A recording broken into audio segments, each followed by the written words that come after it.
প্রিয়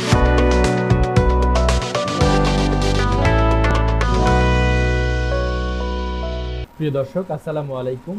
কিভাবে শিখবো ইউটিউব চ্যানেলের মাইক্রোসফট এক্সেল সম্পর্কিত একটি নতুন ভিডিওতে আপনাকে স্বাগত জানাচ্ছি। প্রিয় দর্শক, আজকের ভিডিওতে আমরা মাইক্রোসফট এক্সেলের ফাইলগুলোকে প্রিন্ট করতে গেলে যে ধরনের সমস্যার সম্মুখীন হই, ঠিক তেমনই একটি গুরুত্বপূর্ণ সমস্যার সমাধান নিয়ে আলোচনা করব। সমস্যাটি হচ্ছে, আমরা যখন মাইক্রোসফট এক্সেল থেকে বড় ধরনের কোনো শীটকে প্রিন্ট করতে যাই, তখন আমাদের এক্সেল শীটে একের অধিক পৃষ্ঠা হলে আমাদের প্রথম পৃষ্ঠায় যেরকম হেডলাইনটা দেখতে পাই, সেই হেডলাইনগুলো কিন্তু সাধারণত দ্বিতীয় পৃষ্ঠা থেকে আর থাকে না।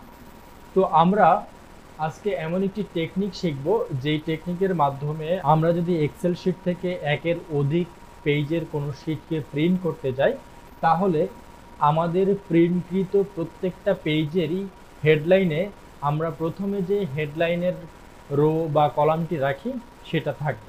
এই টেকনিকটি নিয়েই আজকের মূলত ভিডিওটি। তো বন্ধুরা, আর কথা না বাড়িয়ে চলুন আমরা সরাসরি চলে যাই মাইক্রোসফট এক্সেলের একটি স্প্রেডশিটে।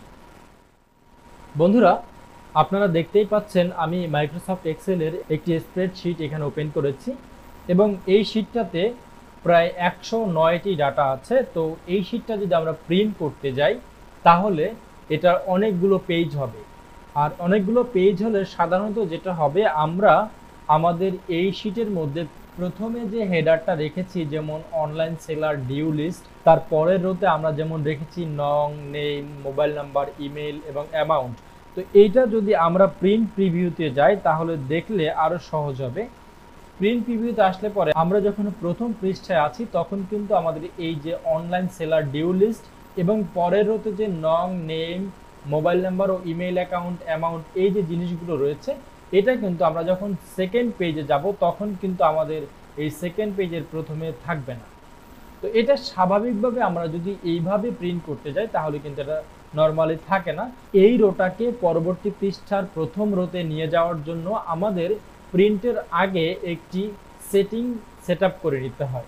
এই সেটিংটাকে চালু করার জন্য আমরা আমাদের মাইক্রোসফট এক্সেলের রিবন বার থেকে চলে যাব পেজ লেআউট মেনুতে। পেজ লেআউট মেনুতে আসার পরে এখান থেকে পেজ সেট আপ নামের যে এরিয়াটি রয়েছে, সেই এরিয়ার মধ্যে আপনি দেখতে পারবেন প্রিন্ট টাইটেলস নামের একটি অপশন রয়েছে। তো আপনি এই প্রিন্ট টাইটেল নামের অপশনে ক্লিক করবেন। প্রিন্ট টাইটেল নামের অপশনে ক্লিক করার পরে আপনার সামনে এরকম একটি ডায়ালগ বক্স আসবে। তো এই ডায়ালগ বক্সের মধ্যে আপনি দেখতে পারবেন এখানে লেখা আছে রোজ টু রিপিট অ্যাট টপ। তো এই জায়গাটাতে আমরা যেই রোটাকে প্রত্যেকটি পেজের টপ রোতে রাখতে চাচ্ছি, সেই রোটাকে আমরা এখানে ধরিয়ে দিব। আর এটাকে ধরিয়ে দেওয়ার জন্য রোজ টু রিপিট অ্যাট টপ নামের যে অপশনটি রয়েছে, এখানে একটু ডান পাশে আসলে এরকম একটি অপশন দেখতে পারবেন, এখানে আপনি ক্লিক করবেন। এখানে ক্লিক করার পরে আপনি যেই রোগুলোকে প্রত্যেকটি পেজের প্রথমে রাখতে চাচ্ছেন, সেই রোগুলোকে সিলেক্ট করে দিবেন। এখানে যদি আপনি একাধিক রোকে প্রত্যেক পেজের টপ রো হিসেবে রাখতে চান, তাহলে আপনার সেই নির্দিষ্ট করা একাধিক রোকে আপনি এখানে সিলেক্ট করে দিবেন। আর যদি একটা রোকে রাখতে চান, তাহলে একটা রোকে এখানে সিলেক্ট করে দিবেন।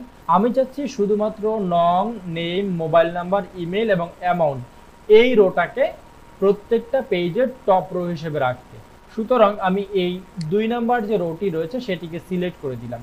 যখন আমি এটাকে সিলেক্ট করলাম, তখন কিন্তু এই যে 2 নাম্বার রোটা কিন্তু এখানে চলে আসছে। তো এভাবে আপনার সিলেক্টকৃত রোটা এখানে চলে আসার পরে আপনি আবার এই যে ডান পাশের ছোট্ট অপশনটি রয়েছে, এখানে ক্লিক দিবেন। এখানে ক্লিক দেওয়ার পরে আপনার আর কোনো কাজ নেই, এরপরে আপনি জাস্ট ওকে করে দিবেন। এখন এই সেটিংটা চালু করার পরে আমরা যদি এখন আবার প্রিন্ট প্রিভিউতে যাই, তাহলে আমরা দেখতে পারবো আমরা যখন এখানে প্রথম পেজে রয়েছি, তখন দেখেন এখানে কিন্তু অনলাইন সেলার ডিউ লিস্ট, সাথে সাথে নং, নেম, মোবাইল নাম্বার, ইমেল এবং অ্যামাউন্টের এই রোটাকেও দেখতে পাচ্ছি।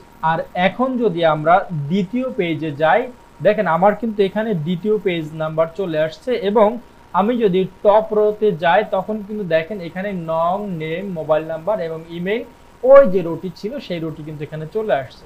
এখন আমি পরবর্তী পেজে যাই, দেখেন আমার কিন্তু সিরিয়াল নাম্বার চেঞ্জ হচ্ছে। এখানে 54 শেষ হয়েছে 80 নাম্বার সিরিয়ালে, এবং এরপরে যে আমি 4 নাম্বার পেজে যাই, সেখানে দেখেন আমার 3 নাম্বার পেজে রো নাম্বার শেষ হয়েছিল 80 নাম্বার, এখানে কিন্তু 81 নাম্বার থেকে শুরু হয়ে 107 নাম্বারে শেষ হয়েছে। এখানে কিন্তু আমার সেই টপ রোটা রয়ে গেছে। তো আশা করি বন্ধুরা মাইক্রোসফট এক্সেলের এই প্রিন্টিং বিষয়ক ভিডিওটি আপনার ভালো লেগেছে।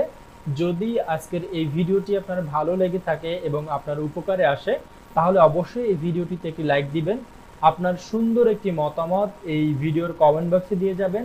আর আপনি যদি আমার চ্যানেলে নতুন হয়ে থাকেন, তাহলে আশা রাখবো আপনি আমার চ্যানেলটিকে সাবস্ক্রাইব করে পাশে থাকা বেল আইকনটি অন করে দিবেন, যাতে করে পরবর্তীতে কোনো ভিডিও আপলোড করলে সাথে সাথে সেই গুরুত্বপূর্ণ ভিডিওটির নোটিফিকেশন আপনার কাছে চলে যায়। তো বন্ধুরা, পরবর্তী ভিডিও দেখার আশা রেখে এখানেই শেষ করছি। সেই পর্যন্ত সবাই ভালো থাকুন, সুস্থ থাকুন, কিভাবে শিখবো এর সাথে থাকুন।